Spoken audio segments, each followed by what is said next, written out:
What is adaptive immunity? Let's understand this with an example. Imagine a tiny pathogen enters our body and it carries a unique identity on its surface called an antigen. An antigen is something which has the ability to induce an immune response in our body.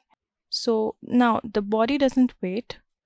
The very first response comes from the innate immune system. Cells like macrophages quickly surround the pathogen, engulf it, and digest it. This process is called phagocytosis, and inside the cell, the pathogen is broken down by enzymes present in lysosomes. But the story doesn't end here. The macrophage takes a small piece of the pathogen, the antigen, and displays it on its surface. Using MHC class II molecules, it now becomes an antigen-presenting cell because it is presenting an antigen on its surface, right? Now, a helper T cell comes and recognizes this antigen. The helper T cell binds to the antigen via T cell receptor and CD4 receptors, and then gets activated and start making its clones. This is called clonal expansion. Now, these activated T cells release chemical signals called cytokines, which activate other immune cells. Now we come to B cells. B cells are produced and mature in bone marrow, and these are the cells which are responsible for producing antibodies. And everything happens in our body fluids, example blood. So this is the humoral immune response. These B cells, they don't start working immediately. They first need to be activated.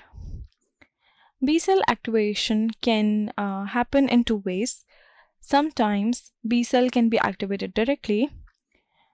So let's say they directly encounters a pathogen and recognizes the antigen and binds to the antigen via B cell receptor, BCR. They are activated without any help, and they start producing the plasma cells, which eventually secretes antibodies, and this is known as clonal expansion. And because they are making antibodies without any help, this is called the T-independent activation, and these antibodies eventually neutralizes the effect of the pathogen. But this response is usually weak and it produces little or no memory. So in most cases, however, B cells need help from helper T cells. The helper T cells interact with the B cells and releases cytokines. The B cells displays the antigen on its surface via MHC class II. The T helper cell gets bind to it via T cell receptor and CD4 receptors, and then eventually activate these B cells to make more copies of the B cells, and then they secrete the antibodies. Now, this is called T-dependent activation, and this response is much stronger, and it also leads to the formation of memory B cells.